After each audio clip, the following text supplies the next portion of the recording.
मार्च 1993, नई दिल्ली।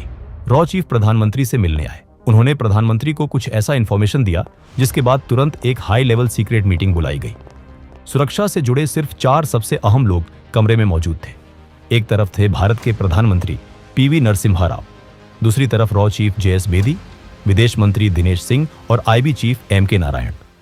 अभी जो मुंबई में बम धमाके हुए थे, उसके बाद से हमारे एजेंट्स लगातार काम कर रहे हैं। हमें पक्की इंटेल मिली है कि धमाकों के लिए जिम्मेदार मेमन फैमिली अभी दुबई में है, और सबसे बड़ी बात, बहुत जल्द आईएसआई के सपोर्ट से वो हमेशा के लिए पाकिस्तान चली जाएगी। फिर तो दाऊद की तरह हम उन्हें भी वापस कभी नहीं ढूंढ पाएंगे। दुबई सरकार से डिप्लोमेटिक बात करने में काफी महीने लग जाएंगे। तब तक तो आईएसआई उन्हें वहां से आसानी से निकाल कर ले जाएगी। इस बात पर कमरे में एक खामोशी छा गई। ऐसे में आईबी चीफ ने वो बात कही जिसने इस मीटिंग का रुख बदल दिया। डिप्लोमेसी में समय बर्बाद नहीं कर सकते। हमें तुरंत एक सीक्रेट कोवर्ट ऑपरेशन लॉन्च करना होगा, वरना ये आतंकी हमेशा के लिए बच जाएंगे। मीटिंग के कमरे में मौजूद हर एक इंसान को अच्छे से पता था कि मामला बहुत ही ज्यादा नाजुक है। कई घंटों तक अलग अलग रास्ते खोजे गए, दिमाग लड़ाए गए, लेकिन मेमन फैमिली को दुबई से वापस लाने का कोई भी सीधा या आसान रास्ता नजर नहीं आ रहा था। अंत में रॉ चीफ ने प्रधानमंत्री को पूरे आत्मविश्वास के साथ भरोसा दिलाया कि हिंदुस्तान अपने बेगुनाह लोगों के खून का बदला जरूर लेगा। और यहीं से शुरुआत होती है रॉ के उस ऑपरेशन की जिसने पाकिस्तान की खुफिया एजेंसी आईएसआई की रातों की नींद उड़ा दी थी। 12 मार्च 1993, बॉम्बे स्टॉक एक्सचेंज। सड़कों पर रोज की तरह भारी भीड़ थी। लोग अपने दफ्तरों की तरफ भाग रहे थे, लेकिन तभी एक ऐसा धमाका हुआ जिसने पूरे देश को हिलाकर रख दिया। पहले धमाके के बाद किसी को कुछ समझ नहीं आया। लोगों को लगा कि शायद कोई गैस सिलेंडर फटा है, लेकिन अगले 2 घंटे और 10 मिनट के अंदर पूरी बंबई में एक के बाद एक 12 भयंकर धमाके हुए। एयर इंडिया बिल्डिंग, जावेरी बाजार, सेंचुरी बाजार और पासपोर्ट ऑफिस जैसी जगहों को निशाना बनाया गया।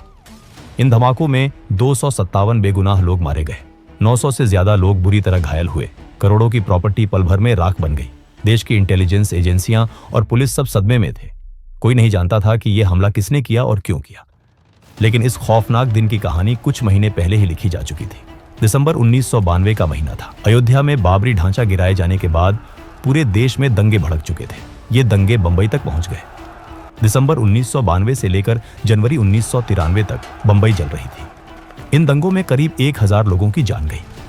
लोगों के घर, दुकानें और दफ्तर जला दिए गए। इन्हीं दंगों की आग में एक स्मगलर का सब कुछ जल गया था। उसका नाम था टाइगर मेमन।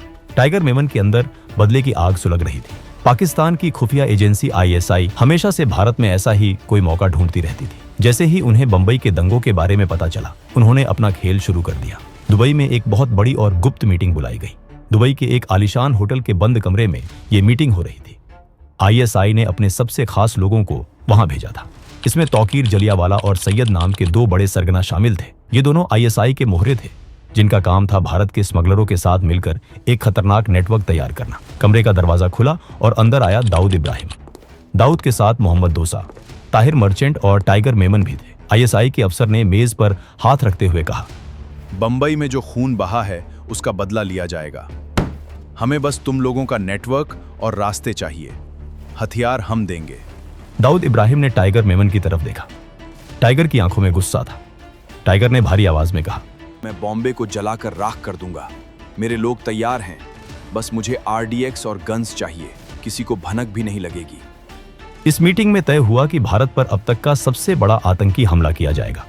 आईएसआई का प्लान बहुत साफ था। वो अपना नाम सामने नहीं लाना चाहते थे। उन्हें एक ऐसा चेहरा चाहिए था जो भारत का ही हो, और इसके लिए टाइगर मेमन से बेहतर कोई नहीं था। फरवरी 1993 में टाइगर मेमन और दाऊद इब्राहिम के नेटवर्क का इस्तेमाल करके महाराष्ट्र के रायगढ़ के पास समुद्री रास्ते से भारी मात्रा में आरडीएक्स, AK-56 राइफल और ग्रेनेड भारत पहुंचा दिए गए। और फिर आया 12 मार्च का वो काला दिन। धमाकों के बाद मुंबई पुलिस तुरंत एक्शन में आ गई। मुख्यमंत्री शरद पवार ने उस समय के सबसे तेज पुलिस अफसर राकेश मारिया को जांच का जिम्मा सौंपा। राकेश मारिया और उनकी टीम ने सबसे पहले ये देखा कि धमाके कहां हुए हैं। पुलिस की कई टीमें शहर भर में सबूत ढूंढने लगी। तभी वर्ली इलाके में पुलिस को एक लावारिस मारुति वैन मिली। इस वैन के शीशे अंदर से काले किए गए थे। पुलिस को शक हुआ कि इसमें भी बम हो सकता है। बॉम्ब स्क्वाड को बुलाया गया। जब बहुत सावधानी से वैन का दरवाजा खोला गया तो पुलिस के होश उड़ गए। वैन के अंदर कोई बम नहीं था, बल्कि 7 AK-56 राइफल और कई सारे ग्रेनेड भरे पड़े थे। पुलिस ने तुरंत उस वैन के नंबर की जांच की। आरटीओ से जो जानकारी मिली उसने जांच की दिशा ही बदल दी। वो वैन रुबीना मेमन के नाम पर रजिस्टर्ड थी। रुबीना मेमन टाइगर मेमन की भाभी थी। उसी समय पुलिस की एक और टीम को दादर इलाके में एक लावारिस स्कूटर मिला। उसका भी नंबर चेक किया गया। वो स्कूटर याकूब मेमन के नाम पर था। याकूब मेमन टाइगर मेमन का छोटा भाई था। दोनों गाड़ियों से एक ही पता निकलकर सामने आया, Al Husaini building, Mahim police station के पास। राकेश मारिया की टीम पूरी ताकत के साथ उस बिल्डिंग में पहुंची। जब पुलिस की टीम छठी मंजिल पर मेमन परिवार के फ्लैट पर पहुंची, फ्लैट बहुत आलीशान था, लेकिन अंदर का नजारा डरावना था। अलग अलग कमरों में RDX भरा हुआ रखा था। बिल्डिंग के कंपाउंड की जब तलाशी ली गई तो वहां से गत्ते के 27 बड़े डिब्बे मिले। एक अफसर ने डिब्बे को ध्यान से देखा और हैरान रह गया। उस डिब्बे पर साफ अक्षरों में लिखा था पैकेजेस लिमिटेड, लाहौर, और उसके ठीक नीचे लिखा था noble private limited, Islamabad. Commissioner Samra ने तुरंत ये बात दिल्ली में भारत की खुफिया एजेंसी रॉ को बताई। रॉ ने तुरंत पाकिस्तान में मौजूद अपने एजेंट्स को एक्टिव किया। जब इस्लामाबाद में नोबल प्राइवेट लिमिटेड की जांच की गई तो पता चला कि ये कंपनी पाकिस्तान के कैंटोनमेंट इलाके में मौजूद है और इसका काम RDX और बम बनाने के सामान तैयार करना है। अब कोई शक नहीं था, देश के सबसे बड़े दुश्मन ने हमारे घर में घुसकर वार किया था और इस वार में उनके मददगार थे हमारे ही देश के नागरिक, मेमन परिवार। ये परिवार कोई मामूली परिवार नहीं था। अब्दुल रज्जाक मेमन गुजरात से बंबई आए थे। उन्होंने मेहनत से अपना छोटा सा काम शुरू किया था। उनके 6 बेटे थे। टाइगर मेमन ने पढ़ाई बीच में छोड़ दी और बैंक में चपरासी बन गया। वहां झगड़ा होने के बाद वो सोने की स्मगलिंग करने लगा। लेकिन याकूब मेमन अलग था। वो बहुत पढ़ा लिखा था। उसने CA की पढ़ाई पूरी की थी। उसे एक अवार्ड भी मिला था। लेकिन जब उसने देखा कि उसका भाई स्मगलिंग से बेहिसाब पैसा कमा रहा है तो वो भी उस दलदल में उतर गया। इधर जांच आगे बढ़ी तो पुलिस को पता चला कि धमाकों से ठीक 2 दिन पहले 10 मार्च की रात को मेमन परिवार का हर एक सदस्य बंबई एयरपोर्ट से दुबई के लिए उड़ान भर चुका था। फिर ISI उन्हें 17 मार्च को चुपचाप दुबई से पाकिस्तान के कराची शहर लेकर आए। वहां उन्हें कराची के ही एक आलीशान बंगले में रखा गया। ISI ने पूरे परिवार को नए नाम और नए पासपोर्ट बनाकर दे दिए। 1 साल बीत चुका था। मेमन परिवार अब भी पाकिस्तान में था, लेकिन उनके अंदर अब डर और घबराहट बढ़ने लगी थी। 1 साल तक ISI के साये में रहने के बाद मेमन परिवार की जिंदगी एक जेल जैसी हो गई थी। उन्हें कहीं भी जाने की आजादी नहीं थी। हर वक्त बंदूकधारी उनके इर्द गिर्द रहते थे। याकूब मेमन को अंदर ही अंदर बहुत भारी गिल्ट महसूस होने लगा था। उसे ये भी पता था कि ISI अपना राज छुपाने के लिए कभी भी उनके पूरे परिवार को जान से मार सकती है। एक रात परिवार के सब लोग एक कमरे में बैठे थे। याकूब मेमन ने कहा, हम ऐसे सारी जिंदगी नहीं छुप सकते।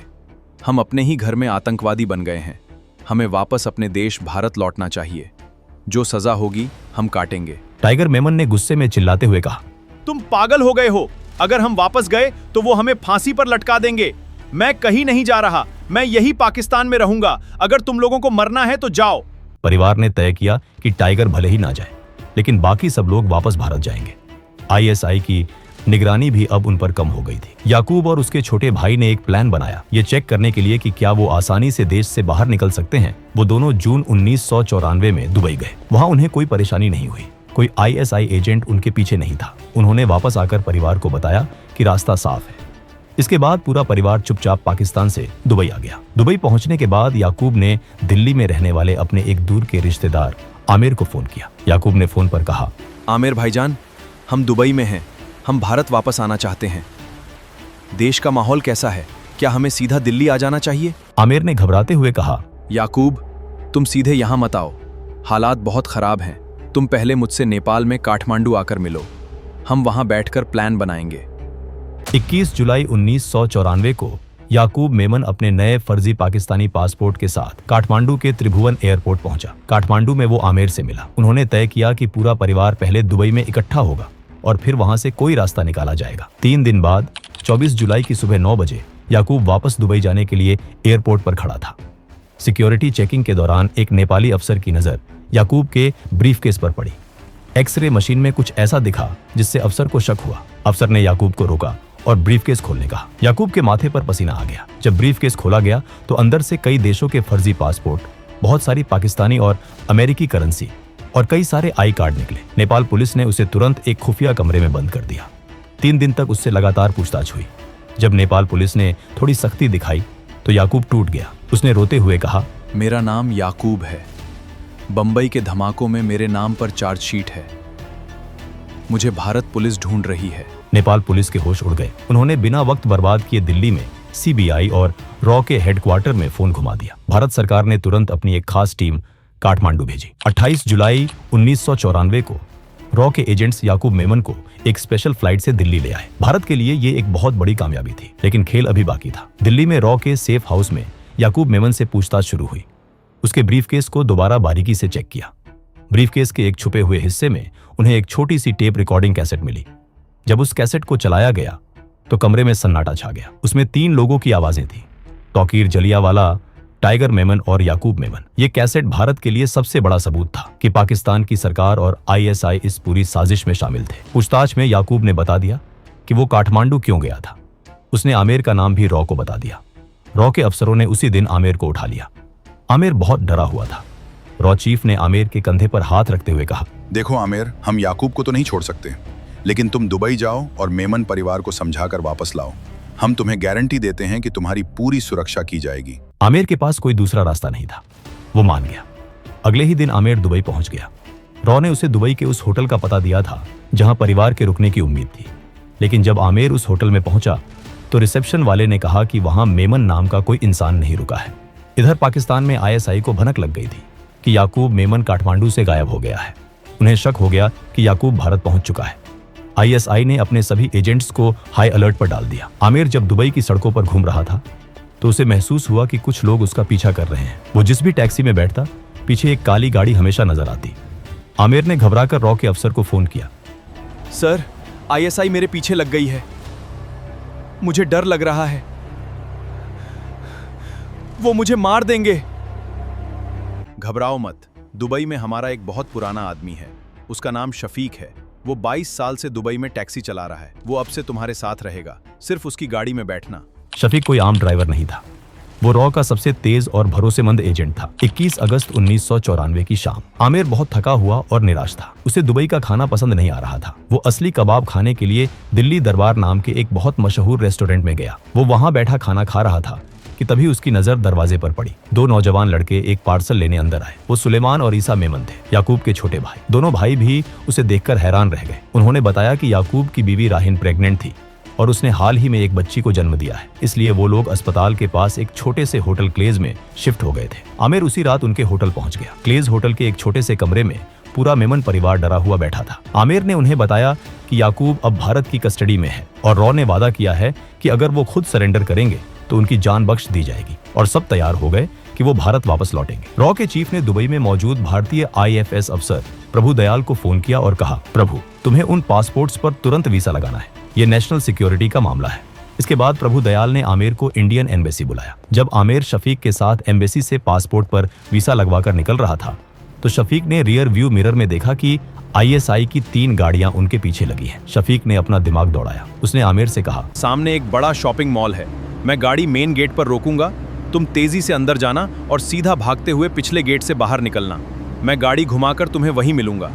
मॉल आते ही शफीक ने गाड़ी रोकी। आमिर तेजी से अंदर भागा। आईएसआई को लगा आमिर छुपने गया है। वो अपनी गाड़ियां वहीं छोड़कर आमिर के पीछे मॉल के अंदर भाग गए, लेकिन आमिर बिना रुके पिछले दरवाजे से बाहर निकला जहां शफीक पहले से इंजन स्टार्ट किए खड़ा था। वो लोग वहां से गायब हो गए और आईएसआई के एजेंट्स मॉल में ही भटकते रह गए। इसके बाद आईएसआई दुबई के इमिग्रेशन अफसरों के साथ मिलकर एयरपोर्ट पर जाल बिछा चुकी थी। जैसे ही मेमन परिवार वहां पहुंचता, उन्हें गिरफ्तार करके सीधा पाकिस्तान भेज दिया जाता। रॉ को जब ये पता चला तो उन्होंने एक मास्टरमाइंड प्लान सोचा। दिल्ली से रॉ चीफ ने आमिर को कॉल करके कहा, दुबई एयरपोर्ट मत जाना, हमने शारजाह एयरपोर्ट से नई फ्लाइट बुक की है, वहां से निकलेंगे। शारजाह दुबई से 26 किलोमीटर दूर था। भारत सरकार ने सीधा प्रभु दयाल को ऑर्डर दिया। प्रभु दयाल अपनी ऑफिशियल मर्सिडीज कार में, जिस पर भारत का झंडा लहरा रहा था, पूरी सिक्योरिटी के साथ होटल पहुंच गए। प्रभु दयाल अपने साथ एक मिनी बस लाए थे। पूरे परिवार को उस बस में भरा गया और 26 किलोमीटर दूर शारजाह एयरपोर्ट पहुंचाया गया। 25 अगस्त 1994 पूरा मेमन परिवार दिल्ली एयरपोर्ट पर उतरा। वहां रॉ और सीबीआई के अफसर उनका इंतजार कर रहे थे। दुबई में आईएसआई के एजेंट्स